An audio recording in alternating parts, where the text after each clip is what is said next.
Bueno, en nuestra clase pasada quedamos en esta parte donde estábamos hablando un poco sobre la paganización del cristianismo y recordarles, hermanos, que esa transición que The aconteció Bluetooth device is ready to 300 pair. al 400 fueron los años en los cuales el emperador Constantino, en su concilio de Nicea, en, en el edicto de Milán y en todas las diferentes circunstancias que estuvimos analizando en la clase pasada, nos dimos cuenta de que el cristianismo como tal empezó a perder su esencia, al punto de que se paganizó. Y como veíamos acá en esta diapositiva, decía que en vez de proclamar el evangelio y convertir a los paganos, la Iglesia Católica cristianizó las religiones paganas y paganizó el cristianismo. Así que tenemos, mis hermanos, un panorama un poco triste, digámoslo así, para el cristianismo de esa época. Sin embargo, sabemos que Dios tiene control de todas las cosas. Sabemos de que nuestro Dios, en su infinita misericordia, bondad y soberanía, obra las cosas para su gloria y para nuestro bien y para el bien de su iglesia. Entonces, yo quiero que vayamos a la palabra. Iniciemos mirando este versículo, Colosenses 1, del 15 al 18. Quiero que, basados en este versículo, pongamos nuestra mirada y nuestra confianza en lo que Jesús, como cabeza de la iglesia, estaba haciendo, está haciendo y estará haciendo en su iglesia. Entonces, Colosenses 1, del 15 al 18. A ver si mi hermano John Edison nos puede colaborar con la lectura. Sí, mi hermano, Colosenses 1, 15 al 18 dice: Él es la imagen del Dios invisible, el primogénito de toda creación, porque en Él fueron creadas todas las cosas, las cuales hay en los cielos y las que hay en la tierra, visibles e invisibles, sean tronos, sean dominios, sean principados, sean potestades, todo fue creado por medio de Él y para Él. Y Él es antes de todas las cosas, y todas las cosas en Él subsisten. Y Él es la cabeza del cuerpo que es la iglesia, el que es el principio, el primogénito de entre los muertos, para que en todo tenga la preeminencia. Amén. Gracias, mi hermano. Miremos cómo en estos versículos Dios a través de su palabra exalta a Cristo y pone a Cristo como cabeza de todas las cosas, que todas las cosas fueron creadas por Él, por medio de Él y para su gloria. Y si nos fijamos muy bien en el versículo 18, dice que Él también es la cabeza de la iglesia, la cual es su cuerpo.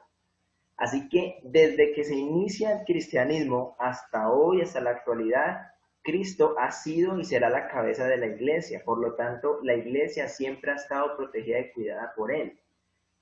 Por lo tanto, a veces podemos como mirar todas estas situaciones que estaban pasando en el cristianismo, en el Imperio Romano, y podemos desilusionarnos o podemos entristecernos porque pareciera que en vez de avanzar, el cristianismo, el verdadero cristianismo, el evangelio, se estaba pervirtiendo y estaba cada vez peor.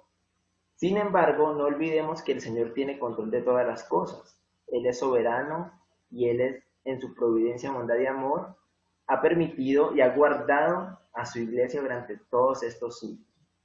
Así que, ya habiendo hablado un poquito sobre lo que pasó en esos años con el emperador Constantino, vamos a mirar qué pasó después.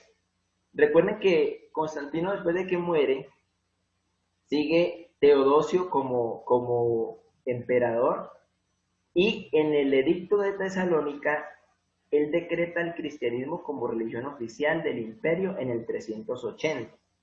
Recuerden que en el 313 el edicto de Milán aprobó el cristianismo, lo legalizó en el imperio, pero en el 380 se vuelve la religión oficial del imperio. Y esto incluso es un golpe mucho más fuerte porque pueblos paganos, para no ser destruidos o asesinados, simplemente ellos decían que eran cristianos, y se pervirtió más el cristianismo. Pero luego, 15 años después, Teodosio muere en el 395 y divide el imperio en dos. Recuerden que el imperio había sido dividido para ser gobernado, pero no políticamente. Es decir, Diocleciano y su idea de que varios gobernaran era para poder tener más control de las distintas áreas del imperio romano. Sin embargo, cuando los hijos de Teodosio gobiernan, literalmente el imperio se divide en dos, como lo pueden ver ahí en la imagen, siendo Roma la capital del Imperio del Oriente. Entonces, Roma viene a ser en este caso la capital del Imperio del Oriente, que es toda esa parte de acá, todo lo que ven aquí ustedes encerrado en rojo, hasta acá, hasta España, y el Imperio de Oriente, perdón, de Occidente, y el Imperio de Oriente, que es la parte del lado derecho, va a tener como capital Constantinopla, que era conocida anteriormente como Bizancio. Esa ciudad la cogió Constantino y lo que hizo fue remodelarla, ampliarla, hacerla más poderosa y le cambió el nombre a Constantinopla. Entonces aquí ya los dos imperios quedan divididos como Imperio de Occidente e Imperio de Oriente. Esto fue lo que aconteció aquí.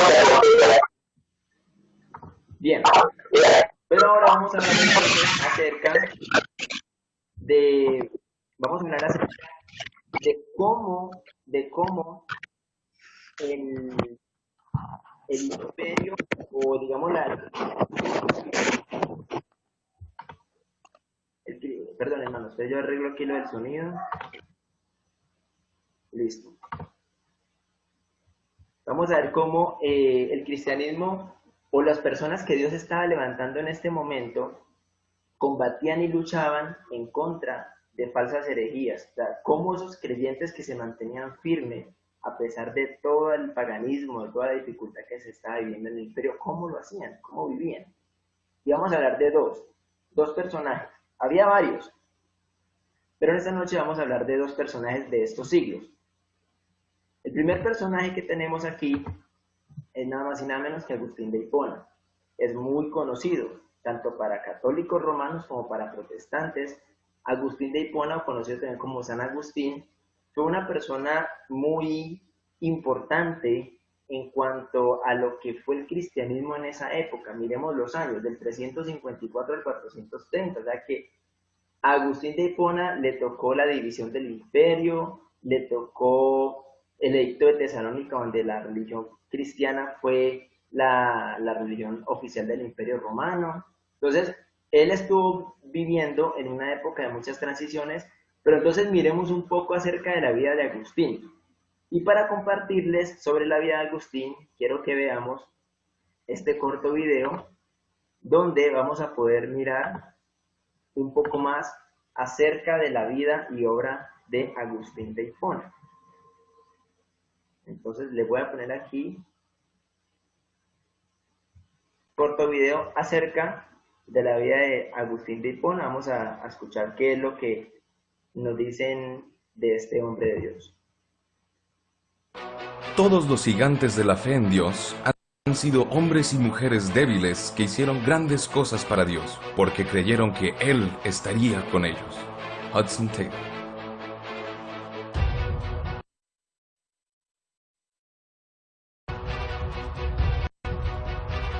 Gigantes de la fe. Agustín nació en el año 354 en el norte de África. Hijo de un oficial pagano pero de una madre devota, a quien más tarde se le conocería como Santa Mónica, el joven había dedicado su vida a los vicios y a los placeres. Sin embargo, poseía una inteligencia superior y su mente sagaz lo hizo estar en una búsqueda constante de la verdad. Después de haber estudiado varias filosofías de la época, se volvió unos años maniqueísta y después neoplatónico, pero sus dudas existenciales no lograban ser respondidas de modo que le satisfaciera. El joven era ante todo un magnífico maestro de retórica y dedicado a ello decidió ir a escuchar, solo por ejercicio profesional, al renombrado maestro de retórica llamado Ambrosio, quien resultaba ser el obispo de Milán. Dado a esta tarea, Agustín asistía constantemente a escuchar predicar al obispo. Para su sorpresa, las escrituras cobraban cada vez más sentido, pero una nueva lucha interna se levantaba, porque él sabía que de convertirse al cristianismo debía dejar de lado sus ambiciones personales, pero sobre todo, debía dejar para siempre esa vida de placeres sensuales que tanto disfrutaba. Envuelto en esta lucha, huyó a un pequeño huerto en donde se debatía en su mente y se decía para sus adentros: ¿hasta cuándo, Señor? ¿Hasta cuándo? ¿Mañana y siempre mañana? ¿Por qué no termina mi inmundicia en este preciso momento? En las cercanías se escuchó el grito de un niño que decía: toma y lee, toma y lee.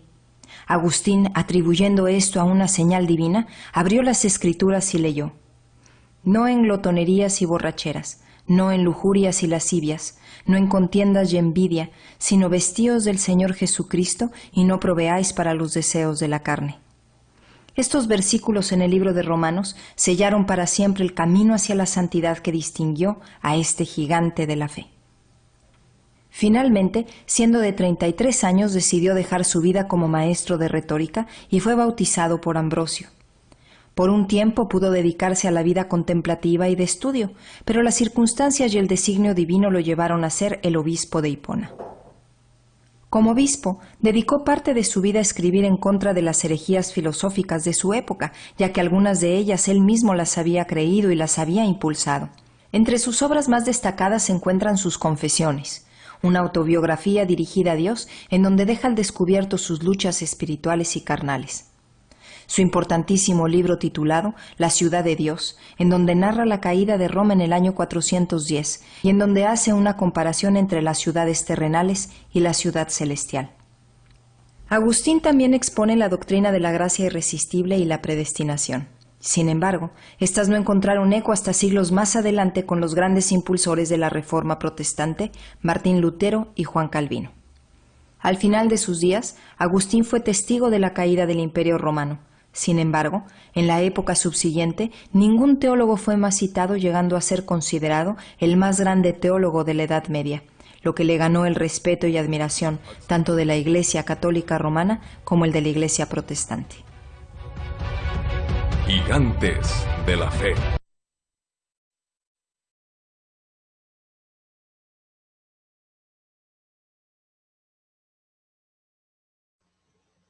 Bien, ahí como pudimos ver, la vida de Agustín de Hipona fue una vida de ejemplo para los creyentes de su época, al punto de que fue nombrado el obispo o el pastor de la ciudad de Hipona.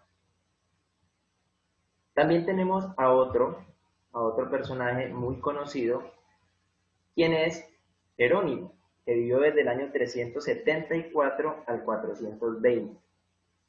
Jerónimo trabajó con el obispo de Roma, Dámaso, era el pastor de la iglesia de Roma en ese entonces, y él trabajaba como el secretario del obispo. Y a Jerónimo se le conoce pues por su literatura y por todo su aporte a lo que hizo a la iglesia, pero hay una misión muy importante que le encomendaron a Jerónimo y fue la traducción de la Biblia al latín.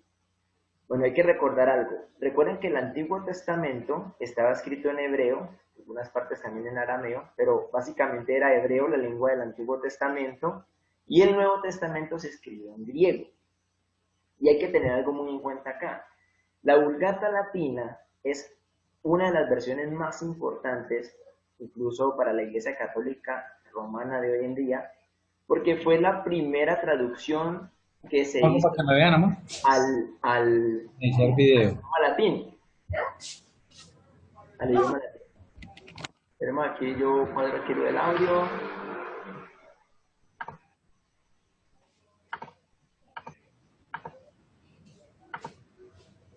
Listo. Como les decía, es la traducción que se hizo al idioma latín. Pero ya había algunas traducciones en esa época, en esos años, en el año 300, 400, ya había algunas traducciones. Sin embargo, las traducciones que estaban en esa época eran traducciones que se habían hecho de la Septuaginta. Y aquí voy a explicar algo muy importante. La Septuaginta fue el primer trabajo de traducción que se hizo de la Biblia, sobre todo del Antiguo Testamento. Como les dije, el Antiguo Testamento estaba escrito en hebreo. Por lo tanto, antes de Cristo, algunas personas, 72 personas exactamente, por eso el nombre Septuaginta, lo que hicieron fue traducir el hebreo al griego. Y como ya el Nuevo Testamento se escribió en griego, entonces había una Biblia que estaba totalmente en griego, que era la Septuaginta, que era la Biblia que más se utilizaba. De hecho, Pablo, cuando escribe cartas, cuando él cita el Antiguo Testamento, él cita las traducciones de la Septuaginta, para las personas que estaban leyendo en ese entonces era el griego, el idioma del imperio. Pero algo muy interesante era que la Vulgata Latina, a diferencia de las otras traducciones que ya se estaban haciendo en esa época, era que esas otras traducciones estaban traduciendo la Biblia al latín, pero basados en la Septuaginta. O sea, era una traducción de una traducción. Lo que hizo Jerónimo fue algo mucho más complejo, porque él aprendió hebreo y griego bíblico para traducir la Biblia al latín, pero del idioma original. O sea, no usó la Septuaginta, sino que fue a los textos originales y tradujo del hebreo al latín, y del griego del Nuevo Testamento al latín. ¿Y por qué al latín? Pues recuerden, hermanos, que el Imperio Romano, al inicio, en la época de Cristo, el Imperio Romano prácticamente estaba iniciando, tenía alrededor de unos 50 años cuando Cristo fue crucificado, y no había todavía absorbido la cultura griega del todo. El griego era el idioma oficial del imperio, pero ya para esta época, para el año 350, 400, que es la época de Jerónimo y de Agustín, ya el latín se estaba considerando, se estaba volviendo el idioma o la lengua oficial del Imperio Romano, pues porque su capital era Roma, donde se hablaba latín. Pero ¿qué pasó aquí? Ya las personas no podían tener acceso a la Biblia a menos que supieran latín, que muchos no sabían latín, y además Roma y la Iglesia Católica Romana lo que hacía era encerrar las escrituras, o sea, no dejaba que la gente tuviera acceso a las escrituras. Entonces fue una época donde la gente no podía leer la Biblia, simplemente tenían que creer en aquello que la gente decía o que los obispos o las personas del clérigo decían. Bastante difícil esa época, pero acontece algo más aquí en estas fechas, y es que después de muchos ataques de los bárbaros, de esos pueblos germánicos, el imperio de Occidente cae en el 476. Mire que es casi despuesito de la vida de Jerónimo y de Agustín de Hipona. Entonces, en el año 476, el imperio de Occidente, o sea, donde está Roma, donde está Francia, Italia, España, Portugal, esa parte cae ante los bárbaros, quedando solamente el imperio de Oriente, que como la capital era Bizancio, que ahora es Constantinopla, se pasó a llamar Imperio Bizantino, que ese imperio bizantino fue conocido porque duró muchos años. Ahora, ¿por qué es importante esta fecha? Porque a partir del 476 hay un cambio en las edades y comienza la Edad Media. O sea, a partir de la caída del imperio de Occidente, se acaba la Edad Antigua y comienza la Edad Media. Entonces, este momento es muy importante porque nosotros sabemos que la Edad Media o la Edad Medieval fue una época también importante en el desarrollo de las civilizaciones, las culturas de Europa y por ende de cómo se estaba desarrollando el cristianismo en esa época. En el mapa que ustedes están viendo ahí en pantalla, la parte gris, la parte café, perdón, hace parte del Imperio de Oriente. Esta parte que ustedes ven en naranja, esta parte en naranja, fue parte del Imperio de Oriente, de Occidente que se alcanzó como a medio recuperar. Es decir, esta parte en naranja, el Papa Justiniano lo que hizo fue tratar como de volver a conquistar ese otro imperio que había caído, pero fue imposible. Ya habían muchos pueblos bárbaros en toda la zona y lo único que pudieron alcanzar fue esta partecita de acá.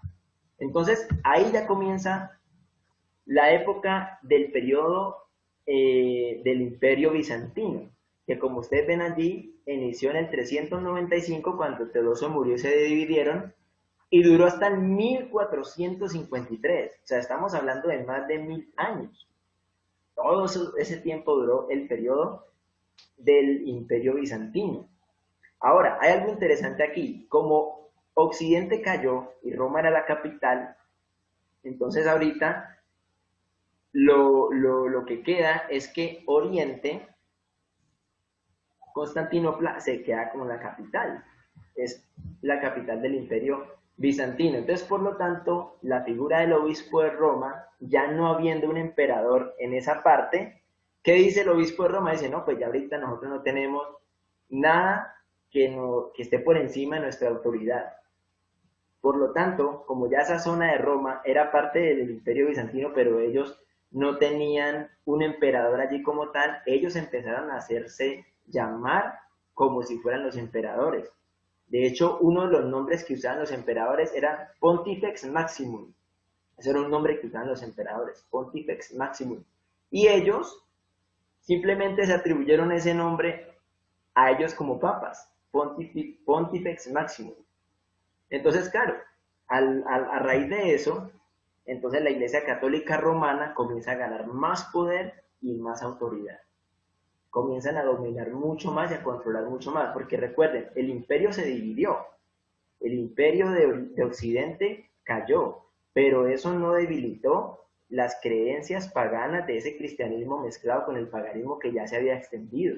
Eso siguió, y siguió siendo la religión, digamos, que predominaba en toda la zona, incluso de las zonas que los pueblos bárbaros invadieron.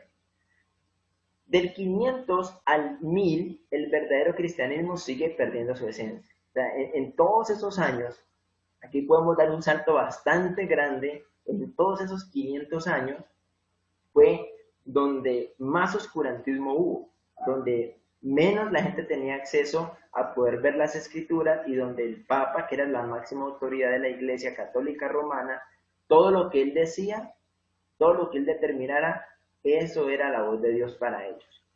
Nadie podía refutarlo, nadie podía decir algo en contra de lo que él dijera porque iba a tener problemas.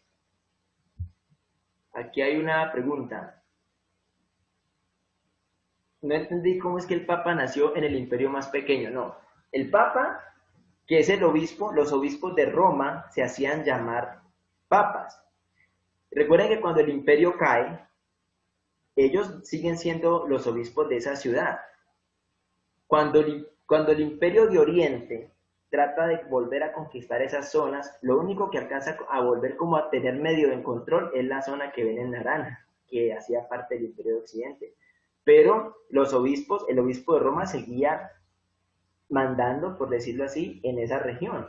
Entonces, como ya no tenían emperador, porque acuérdense que había un emperador en Constantinopla y un emperador en Roma. Al no haber emperador ya en Roma, porque ya esa parte se unió al imperio del Oriente, al no haber emperador en Roma, entonces claro, el Papa fue la máxima autoridad, casi como si fuera el emperador. De hecho, se hicieron llamar Pontifex Maximum, que era el nombre que se ponían los emperadores. Por eso es que hoy podemos ver que los papas se les dice pontífices, el máximo pontífice, porque son nombres que adoptaron los emperadores. Algo muy interesante que pasó aquí entre el 500 y el 1000. En todas estas regiones, pues la gente se fue asentando.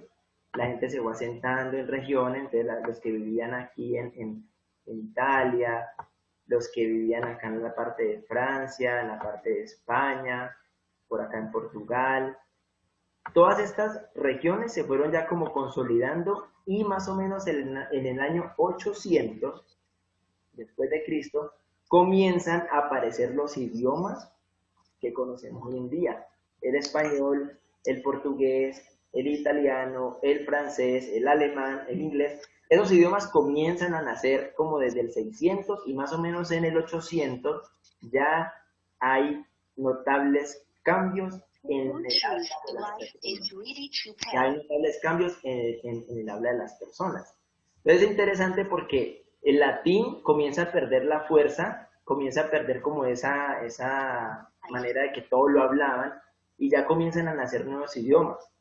Imagínense, si la gente no podía leer la Biblia en latín porque no tenía acceso a ella, ahora mucho menos en otros idiomas o en otras lenguas que se hablaban en esa época. Recuerden que si hay alguna pregunta, que si hay alguna duda, pueden hacerla o usar el chat también para cualquier duda que tengan. Llega el año 1054 y ocurre algo que se conoce como el Gran Cisma, la división de la Iglesia Católica Romana y la división de la Iglesia Católica Ortodoxa.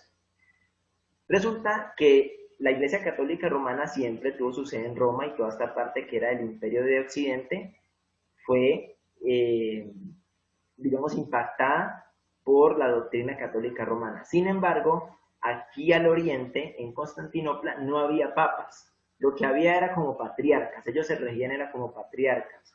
Y los patriarcas eran aquellos que tomaban las decisiones, algo muy similar que la Iglesia Católica Romana, solamente que la Católica Ortodoxa era un poquitico, digamos, más fiel a las Escrituras, pero no es que fueran iglesias muy buenas, sino que, por ejemplo, ellos sí permitían que el sacerdote estuviera casado. El sacerdote podía tener una familia, pero siempre y cuando ya estuviera casado. Ya una vez siendo sacerdote ya no podía casarse. Una de las diferencias era que la Iglesia Católica Romana decía que el Espíritu Santo provenía del Padre y del Hijo, y la Iglesia Ortodoxa, la Iglesia Católica Ortodoxa dice que solamente proviene del Padre. Habían algunas diferencias. Entonces, al no estar de acuerdo en Constantinopla, al no estar de acuerdo los patriarcas con los papas, entonces en el 1054 lo que hace el Papa es excomulgar al patriarca. Y entonces dice, ustedes no hacen parte de la verdadera iglesia. Entonces, en respuesta a eso, los patriarcas de Constantinopla dicen, no, pues entonces nosotros los excomulgamos a ustedes, dando oficialidad a la división de la Iglesia Católica entre Iglesia Católica Romana e Iglesia Católica Ortodoxa. Que, de paso para mencionar, la Iglesia Católica Ortodoxa es esa iglesia que se fue expandiendo por el oriente hasta llegar a Rusia. Por eso vemos que países como Rusia, países como Ucrania, como Rumania, y todas esas zonas que están allí en la parte oriente de Europa, tienen una religión un poco distinta a la católica romana, pero conservan ciertas cosas de paganismo. Ellos seguían adorando a María, creían en la ascensión de María, creían en muchas cosas, simplemente habían algunas diferencias y eso fue lo que causó esa gran división. ¿Y por qué es importante hablar de esta división? Porque años después, del 1095 al 1204, los papas, o sea, los de la Iglesia Católica Romana, financian una serie de cruzadas para detener al Islam. Los musulmanes también empezaron ya a aparecer aquí en acción y se empezaron a meter por el norte de África, trataron de llegar a España. De hecho hay muchas influencia musulmana en España, porque se alcanzaron a entrar un poco a ese país, pero entonces los papas hicieron unas cruzadas pretendiendo defender la ciudad de Jerusalén de los musulmanes e invertían mucho dinero para matar. Y eran las guerras, las famosas cruzadas, fueron como 3 cruzadas sangrientas, muy violentas. Y aparte de las cruzadas lideradas por la Iglesia Católica Romana, también promovieron la Santa Inquisición. Que la Santa Inquisición era nada más y nada menos erradicar las herejías. Pero las herejías que ellos pretendían que fueran herejías, porque lo que ellos hacían como católicos apostólicos romanos eran las herejías, eran ellos los que hacían las herejías, pero cualquiera que estuviera en contra o no estuviera de acuerdo de lo que la iglesia y lo que el papa decía, era considerado hereje, y la manera en que los torturaban y los mataban fue horrible. Si ustedes quieren investigar un poco más acerca de las cruzadas y de la Santa Inquisición, hay mucho material, hay muchos videos, hay muchos artículos acerca de esto, y fue un periodo feo, un periodo oscuro donde la Iglesia Católica utilizó la violencia, la muerte, la persecución, supuestamente para que los herejes se hicieran cristianos. O sea, ¿cómo estaría Cristo pensando en que utilizar la violencia, la muerte, el castigo, la tortura, simplemente porque otras personas no se sometían a lo que el Papa decía, e incluyendo cristianos que quizás sí estaban cumpliendo, sí estaban guardando un evangelio puro, pero como estaban contra lo que decía el Papa, simplemente entonces tenía que morir. Y eso continuó por esos 100 y pico de años, hasta que en el año 1453 el Imperio Otomano toma a Constantinopla y destruye al Imperio Bizantino. O sea, el Imperio Bizantino, es decir, el Imperio de Oriente, es destruido por los otomanos, dando fin al imperio y dando fin a la famosa Edad Media. Bien, antes de continuar, hay dos preguntas que están surgiendo acá. La primera es, ¿por qué se llamaba Santa Inquisición? Bueno, para los católicos romanos, el hecho de incluso de torturar a alguien para que creyera en las mismas, o tuviera las mismas convicciones que ellos tenían, era algo que Dios aprobaba, era algo que Dios mandaba. O sea, para ellos, tanto las cruzadas como la Inquisición, era algo que hacían en nombre de Dios. Al punto que ellos le decían a los soldados que participaban de las cruzadas, que si ellos morían en esas guerras, era que tenían ya acceso directo al cielo, la salvación ganada por morir por causa de la fe. Pero obviamente eso era algo muy distinto. Y la Inquisición también se llamó santa por el mismo hecho de que, como la Iglesia Católica la promovía, ellos decían que eso era de parte de Dios, o sea, que era algo que venía de Dios, que era santo. Mira hasta dónde llega la ignorancia, hasta dónde el poder ciega y deja que el pecado y que todo lo malo que haya en el corazón del ser humano salga a flote, llamando algo que Dios aborrece, el homicidio, haciéndolo llamar santo simplemente porque ellos querían imponer sus convicciones y sus creencias. También me estaban preguntando que por qué si el Imperio de Oriente, que es el Imperio Bizantino, que por qué si el imperio cae por los otomanos, en que afectó a la parte de Roma. Entonces, recuerden que Roma como tal ya no era parte del Imperio de Occidente, sino que ya era como parte del Imperio de Oriente. Al tiempo, Roma hace parte del Sacro Imperio Románico Germánico, ya después Alemania tomó esa parte, pero al fin, el caso es que no importaba a qué imperio pertenecía Roma. Lo que prima es que ellos nunca perdieron ese control y el Papa nunca perdió esa autoridad y ese poder que tenía y que ejercía como religión. Entonces, a pesar de que cae el Imperio de Oriente, el bizantino, en 1453, dando como fin a la Edad Media, o sea, la Edad Media se rige por la caída del Imperio de Occidente y la caída del Imperio de Oriente. Esos años del 395, del 476, perdón, que fue cuando cayó Occidente, hasta el 1453, que es cuando cae Oriente, ese periodo es el periodo que se toma como la Edad Media. Entonces, a pesar de que hay muchos imperios, muchos pueblos que salen, muchas, digamos, tribus que van surgiendo, esa combinación de paganismo con cristianismo fue lo que todo el mundo fue adaptando, fue lo que todo el mundo fue considerando que era digamos, el camino que ellos debían de seguir por la influencia que tuvieron por tantos años, que fueron 1000 años, más de 1000 años donde ellos tuvieron el control político, religioso, social, o sea, ellos tenían el control económico y ellos imponían esas cosas. Entonces la gente, las personas, las nuevas generaciones iban creciendo con eso ya en mente. O sea, ese es el modelo religioso que nosotros tenemos que seguir.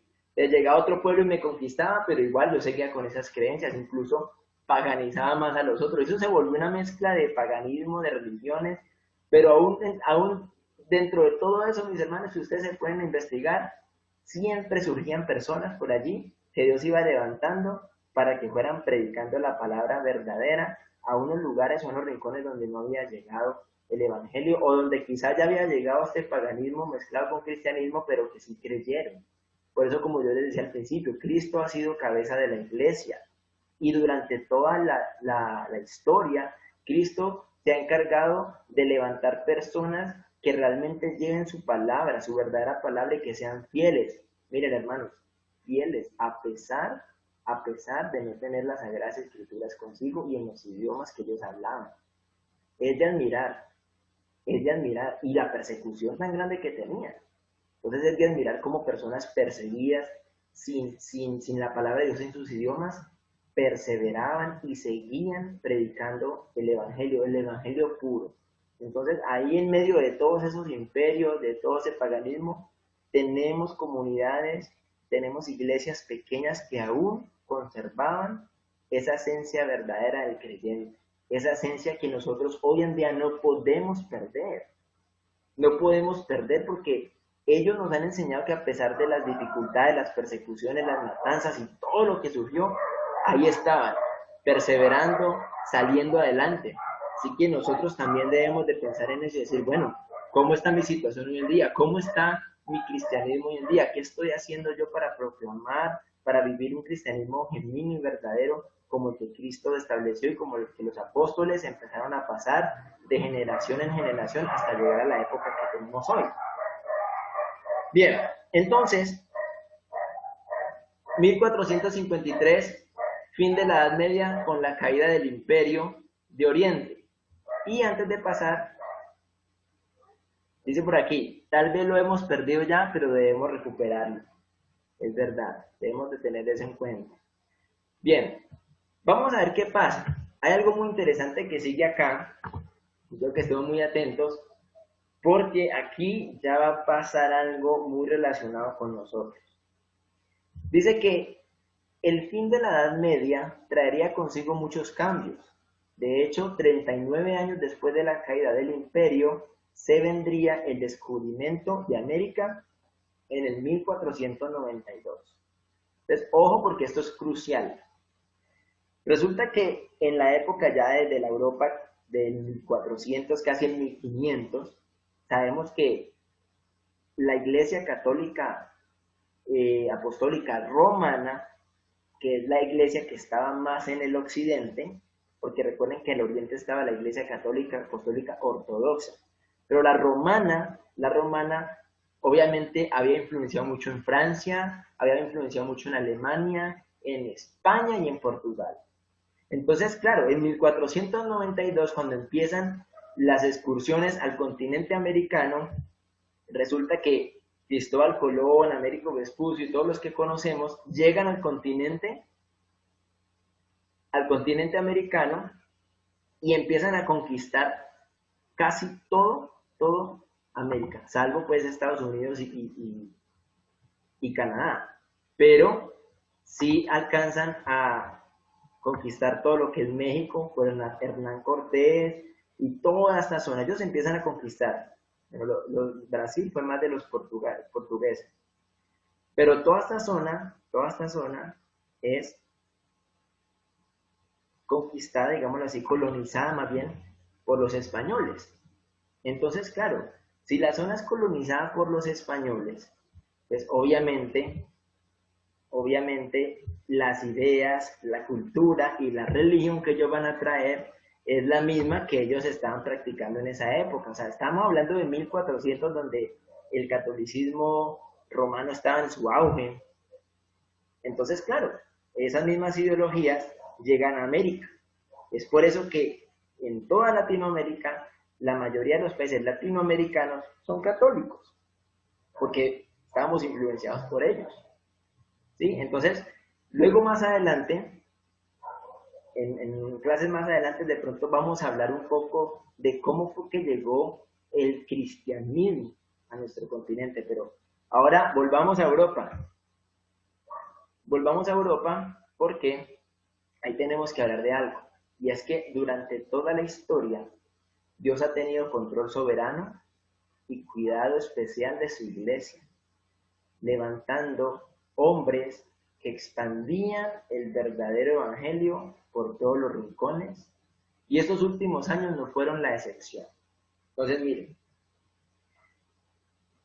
durante toda la historia, como les he estado diciendo, durante toda los primeros siglos y ya estos otros siglos de oscurantismo por la Iglesia Católica Romana, Dios ha tenido control de la Iglesia, levantando gente que iba a países como Irlanda, Escocia, Noruega, a esos países del norte, donde quizás no llegó tanto la influencia católica romana, pero sí el cristianismo puro, el cristianismo genuino, el cristianismo apostólico. Y todas estas regiones del norte, incluyendo el norte de Inglaterra, comienzan a adoptar una postura cristiana un poco más pura, digámoslo así, un evangelio más puro en cuanto a ese paganismo que se había metido en el cristianismo. Entonces, mis hermanos, Dios tiene absoluto control de las cosas y ha tenido cuidado de su pueblo. Pero miremos cuatro personas que fueron fundamentales para dar inicio a al gran cambio, al gran despertar que hubo en el año 1500, y aquí ya vamos a entrar en lo que es la Reforma Protestante. Esto es una antesala que nos va a abrir como ese camino, que nos está abriendo como preparándonos para que dentro de 8 días, si Dios quiere, en la clase que tengamos, vamos a hablar ahora sí de lleno qué es la Reforma Protestante, cómo se originó y en base a qué. Y como ya vimos el trasfondo, como ya estamos viendo aquellas personas que dieron paso a esa Reforma Protestante, pues vamos a poder entender un poco más qué era lo que estaba pasando en ese momento. Tenemos estos 4 personajes que son conocidos como los 4 prerreformadores. ¿Por qué prerreformadores? Pues porque fueron antes de la Reforma Protestante que lideró el conocido monje alemán Martín Lutero. Pero antes de Lutero hubo muchos hombres, y aquí vamos a hablar de 4, que tuvieron un papel, jugaron un papel muy importante, pero al mismo tiempo difícil, por toda la persecución que se estaba viviendo. Tenemos, por ejemplo, aquí a Pedro Baldo, y quiero que miremos bien los años porque nos van a mostrar desde el año 1000, que se divide la Iglesia Católica Romana con la Iglesia Católica Ortodoxa. A Pedro Baldo le tocan, acuérdense de las fechas, le tocan las cruzadas, le toca lo de la Inquisición. Entonces eran personas que no estaban de acuerdo con las decisiones que se estaban tomando en Roma. Ellos no estaban de acuerdo con el papado, ellos no estaban de acuerdo con todas esas cosas que se estaban haciendo porque ellos veían cómo no estaba siendo eso respaldado por Dios, que no era de esa manera. Pero recuerden que los herejes, entre comillas, que decían eso, eran simplemente asesinados, torturados o llevados a la hoguera. Eso era el fin de ellos. Pero el legado que dejaron fue bastante grande, ahorita lo vamos a ver. Tenemos a John Wycliffe, un poco ya más tardío, 1320 a 1384. Tenemos también a John Huss, yo creo que lo han escuchado mucho, porque realmente el legado que dejó y la manera en que vivió impacta mucho al cristianismo. John Huss vive desde el 1369 hasta el 1415. Y tenemos a Girolamo Savonarola del 1452 al 1498.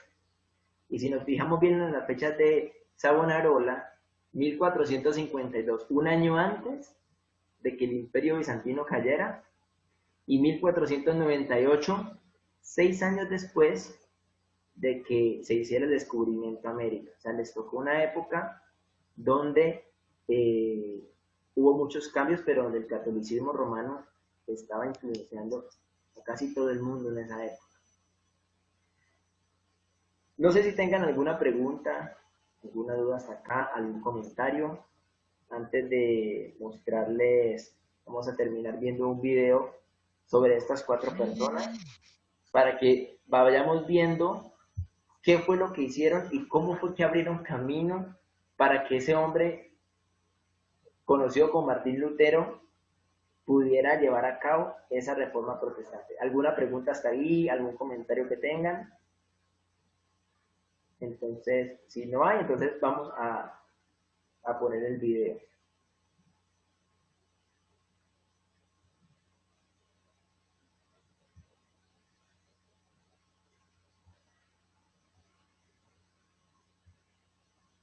Listo.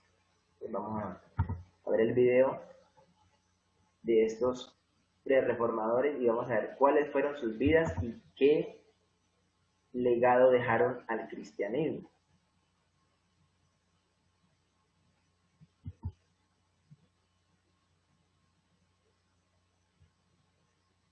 Es la ciudad de Worms. Hace casi 500 años aquí se dio uno de los eventos más importantes de la historia del protestantismo. Martín Lutero se enfrentó a un grupo de clérigos nobles y ante el propio Carlos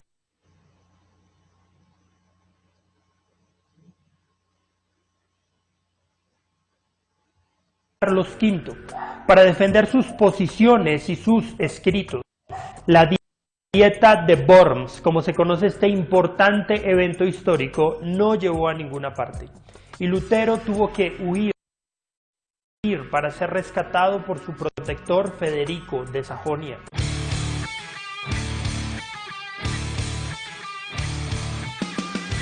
En la ciudad de Worms se levanta desde 1868 uno de los mayores monumentos a la reforma iniciada por Lutero. El monumento consta de 2 estatuas y 8 medallones de las figuras más importantes de la Reforma. Lutero en el centro y abajo alrededor suyo las estatuas de 4 personajes considerados como pioneros de la Reforma en Europa: Pedro Baldo, John Wycliffe, John Huss y Girolamo Savonarola. Los 4 personajes fueron muy diferentes y provenían de diferentes lugares. Vivieron en tiempos y en contextos distintos, pero tuvieron muchas cosas en común. Sin la inspiración, trabajo, entrega y legado de estos 4 personajes, quizá la reforma protestante no se hubiera dado, o al menos no en las condiciones en las que se dio. Pedro Baldo. Muchos aspectos de la vida de Pedro Baldo no se conocen, incluyendo su fecha y lugar de nacimiento. Pero lo que sí sabemos es que en 1170, Baldo era un mercader muy rico y conocido en la ciudad de Lyon, Francia. Tenía una esposa, 2 hijas y muchas propiedades, pero algo pasó. Algunos dicen que fue testigo de la muerte repentina de un amigo. Otros dicen que escuchó un canto espiritual de un cantor ambulante, lo que causó en Baldo una conmoción profunda sobre su estado espiritual. Lo primero que decidió hacer fue leer la Biblia, pero como solo existía la Vulgata latina y su latín era pobre, contrató a 2 académicos para que la tradujeran a su idioma. Luego buscó consejo espiritual de un sacerdote, quien lo dirigió a la historia del joven rico en los evangelios. Baldo tomó acción, le dio todo lo que tenía a los pobres y desde entonces determinó vivir en completa dependencia de Dios. Comenzó a predicar con su Biblia en las calles de Lyon, específicamente a los pobres. Muchos se convirtieron y para el año 1175 ya contaba con un grupo de seguidores, que también se deshicieron de sus posesiones y comenzaron a predicar. La gente comenzó a llamarlos los pobres de Lyon. Al crecer el grupo y convertirse en un movimiento, se esparció por Francia y otras partes de Europa y fueron llamados valdenses. Mientras más estudiaba Baldo las escrituras, más se preocupaba sobre ciertas doctrinas, prácticas y estructuras de gobierno de la Iglesia. Las autoridades católicas no estaban contentas con la predicación de este desconocido hombre y terminaron por excomulgarlo. Después de la muerte de Pedro Baldo en el año de 1205, el movimiento valdense continuó creciendo. John Wycliffe. Nació en el interior de Inglaterra, en una granja de ovejas a 200 millas de Londres. Ingresó en la Universidad de Oxford en 1346. En pocos años ya era considerado el principal filósofo y teólogo de la institución. En 1374 se convirtió en rector parroquial de Luttenworth. Mientras tanto, Roma había exigido apoyo financiero de Inglaterra. Wycliffe aconsejó que no se le diera apoyo a la iglesia. Argumentó que la iglesia ya era demasiado rica y que Cristo llamó a sus discípulos a la pobreza, no a la riqueza. Tales opiniones metieron a Wycliffe en problemas y lo obligaron a responder por cargos de herejía. 3 meses después, el Papa emitió 5 edictos eclesiásticos contra Wycliffe, en los que fue acusado de 18 cargos y se le llamó maestro de los errores. Pero Wycliffe estaba dispuesto a defender su punto de vista. Esto no le cayó bien a Roma, pero debido a problemas al interior de la iglesia y a la popularidad de Wycliffe en Inglaterra, el asunto no pasó a mayores. Wycliffe siguió estudiando las escrituras y escribió más acerca de sus conflictos con la enseñanza oficial de la iglesia. También empezó a traducir la Biblia al inglés. Murió en 1384 antes de que la traducción se completara y antes de que las autoridades pudieran condenarlo por herejía. 43 años después de su muerte, los oficiales ingleses desenterraron su cuerpo, quemaron sus restos y arrojaron las cenizas al río Swift. Aún así, no podían deshacerse de él. Las enseñanzas de Wycliffe, aunque suprimidas, continuaban extendiéndose. John Huss. Cerca del año 1369, John Huss nació en el reino de Bohemia. Nació en una familia pobre, entró en el sacerdocio, buscando prestigio y una mejor vida. Llegó a ser un reconocido predicador, pero pasó mucho de su tiempo sirviendo en la academia como decano de la Facultad de Filosofía de Praga. Prontamente empezó a predicar sermones violentos en contra de la iniquidad rampante del clero, lo que lo llevó a ser reportado al arzobispo. Mientras Huss leía las escrituras y veía a los papas de su época abusar de su poder, concluyó que la autoridad papal no era final. Él necesitaba un fundamento más firme que aquel construido sobre la paja de las opiniones de los hombres, sin importar cuán respetados fueran. Su entendimiento de la autoridad final de las escrituras fue encendido en la medida que él leía las obras condenadas de John Wycliffe. Él argumentó firmemente contra las indulgencias, abogó porque se sirviera tanto el pan como el vino en la comunión, y predicó en el lenguaje común en vez de latín. Su alianza a las enseñanzas de Wycliffe llevaron a su excomulgación, a ser juzgado como hereje y a ser condenado a la hoguera en 1415.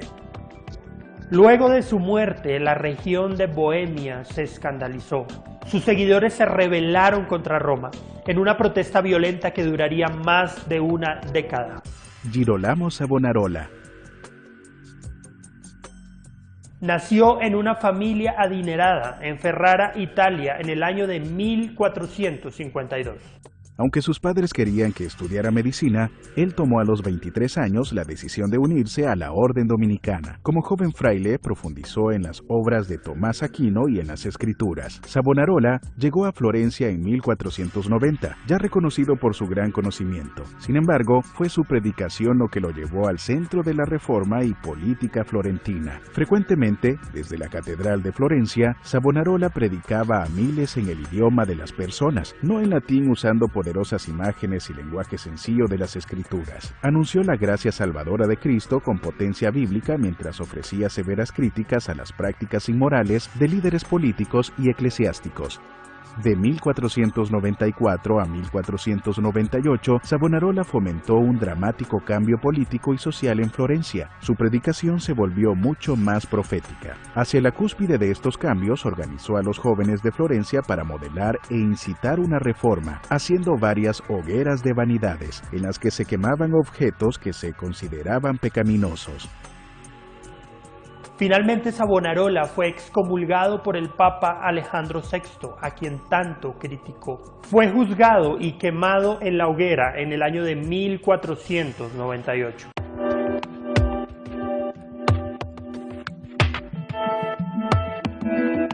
Pero estos pre-reformadores tenían muchas cosas en común. En primer lugar, condenaron la inmoralidad de la Iglesia. Tanto Valdo como Wycliffe y Huss condenaron la doctrina de las indulgencias. Todos condenaron los abusos del Papa de Roma y el clero en general. Todos fueron excomulgados por la Iglesia de Roma debido a sus posturas y 2 de ellos, Huss y Savonarola, ardieron en la hoguera. Ninguno de los 4 personajes se retractó de sus posiciones. Tanto valdenses como lolardos y husitas posteriormente se unieron al protestantismo y quizá el hecho más relevante, todos rescataron la autoridad de las Escrituras y la predicaron en la lengua del pueblo, en un tiempo en el que hacerlo era muy peligroso.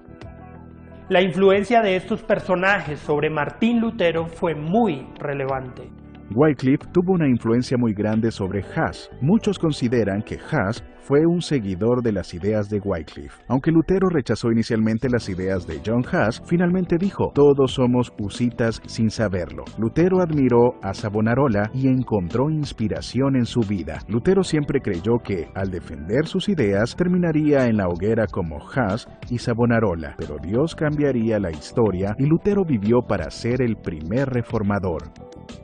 ¿Y tú qué piensas?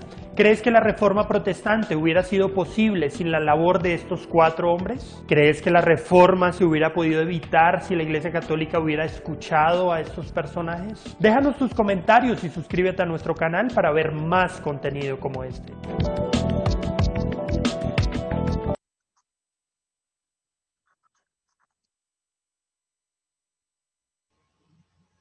Bien, como pudimos ver allí, Dios ha sido bueno, Dios ha sido misericordioso y los tiempos de Él son perfectos, los tiempos de Dios son perfectos. Este tiempo después del 1000 fue donde Dios decidió empezar a levantar hombres que comenzaran a transformar la vida de aquellas personas que quizás sí estaban creyendo en el Evangelio, pero que necesitaban como ese impulso de un líder, de alguien que no solamente les compartiera de la palabra, sino que lo hiciera también en su idioma y lo hiciera de una manera del vulgo, del pueblo, no como lo hacían antes los del clérigo. Entonces vemos como todas estas obras que hicieron estas personas en Italia, en Francia, en Inglaterra, comienzan a impactar, a crecer grupos que ya van siendo escuchados por otros, analizados y estudiados por otros, al punto de que comienzan a preparar ese camino para este personaje que vamos a hablar la próxima semana, si Dios quiere, que de hecho va a coincidir porque el 31 de octubre se cumplen 503 años de la Reforma Protestante. Entonces en honor a esos 503 años, vamos a hablar el próximo viernes de la Reforma Protestante. ¿Tienen alguna pregunta, alguna duda, algún comentario que hacer con respecto a lo que hemos visto hoy? ¿O tienen alguna inquietud?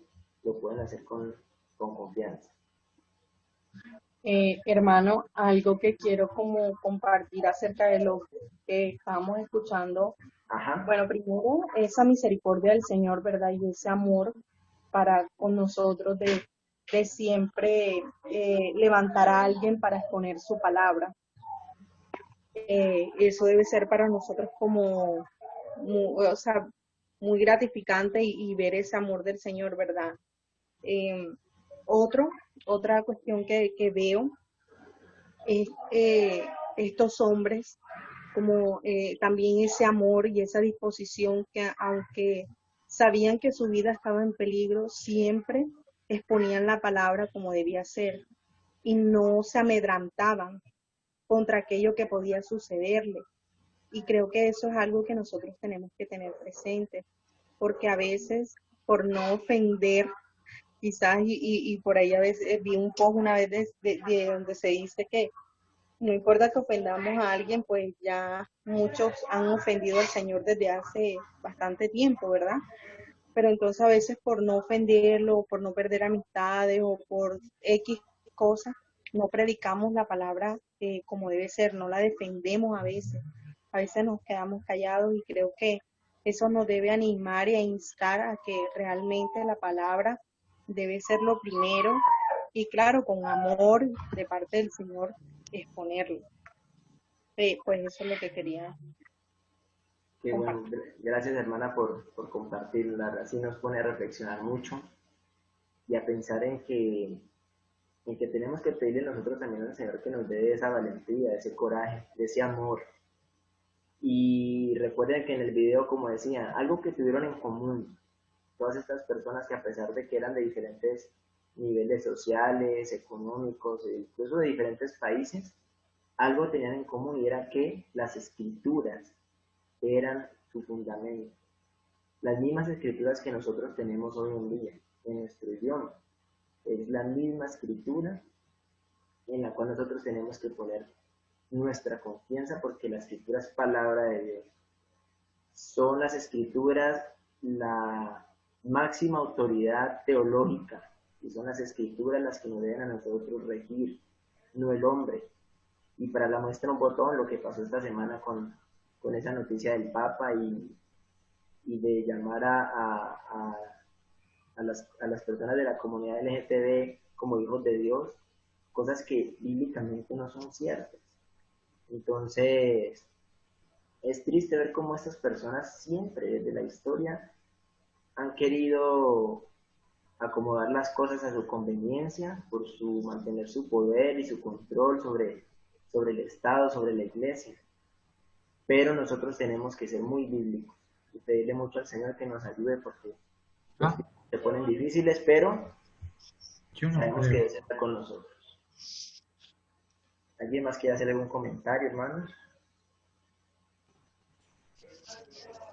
Sí, hay dos cosas, Alejandro, es que de verdad uno lo pone a pensar si hoy en día uno está dispuesto a lo que hizo esta gente, a entregar su vida por defender la palabra. Uno no a reflexionar y que debe llegar uno allá, sí, por encima de todo, por encima de amistades, por encima de lo que sea, que hay que defender la palabra y lo real. Y uno se imagina, aunque no ha pasado, lo triste, lo que usted decía, esa noticia es que lastimosamente vamos a ver que mucha gente va a cambiar y sí, va a decir que el aceptar a estas personas, no, que eso es así, que es verdad y que hay que aceptarlo, porque lo dice alguien que yo no sé cómo hacen, pero tienen un poder muy tenaz para manejar la gente. Es triste porque eso lo sabe uno que es antibíblico, pues no aparece, pero bueno, y nos están pasando cosas como lo de esta pandemia y todo eso, y estamos buscando es que Dios va mandando cosas más difíciles, más bravas, y que Él tenga misericordia de nosotros, de verdad que sí.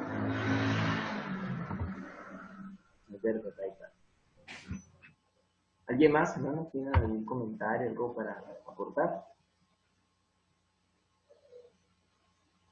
Mi hermano Mario. Sí, hermano Jonathan. La otra vez alguien había preguntado acerca de que si en esta clase se iba a tocar el origen de algunas denominaciones. Entendí yo, ¿no? Ajá. Pero yo creo que es un poco complejo porque buscar el origen, digámoslo, de cierta denominación tiene un trasfondo bastante largo. Y en la Reforma se surgen 4 vertientes, ¿no? Pues se puede decir así, o por los 4 reformadores. Entonces, muchas de las iglesias nuevas que tenemos hoy en día, que surgieron en el año más o menos 1900, tienen muchas ideas de herejes que surgieron en los primeros siglos. Entonces, por ejemplo, Sabelio, Arriano, ¿cierto? Tenemos los testigos de Jehová, digámoslo, esas raíces son muy largas, ¿no? Pero pues hay unos trasfondos que se han venido dando en la historia y pues ya se forman las denominaciones, ¿no? Pero vemos que con Lutero y con los reformadores, ellos no reciben visiones como normalmente uno escucha, ¿no? Que es que yo escuché que el Señor me llamó, que yo vi una visión, que yo escuché un ángel, que por aquí, sino que uno ve que la misma palabra los confronta, su pecado y con la gracia, ¿cierto? Vemos que Lutero, leyendo el libro de Romanos, dice que se le abrió el cielo de par en par por medio de la fe en Cristo Jesús. Entonces, esto para nosotros es un consuelo de saber de que no es una nueva religión que surgió el protestantismo, sino que es la religión restaurada y por eso lo llamamos reformados, porque él pretendía reformar la iglesia, ¿cierto? Y damos gracias a Dios porque pues este mes, ¿no?, se cumple un año más de ese descubrimiento, esas doctrinas de la gracia. Entonces, Así ese es. era mi aporte, hermano. Gracias, mi hermano, por tus aportes. La verdad es que son de mucha edificación. Y verdad, me quedo con lo que nos dice el hermano para ir concluyendo. Esa relevancia de las escrituras, de saber de que lo que está allí es suficiente. Si nos vamos a dar cuenta cuando estemos hablando como de cómo se originaron algunas sectas, por decirlo así, que como dice mi hermano John Nason, es verdad, es muy complicado llegar como a un origen preciso. Podemos tocar o dar unas pinceladas en cuanto a cómo se originaron, pero sí hay que destacar que esa reforma protestante no fue una nueva religión, simplemente, como decía nuestro hermano, es volver a los inicios. Y así como Lutero, hubo mucha gente que quiso hacerlo, pero no lo dejaron.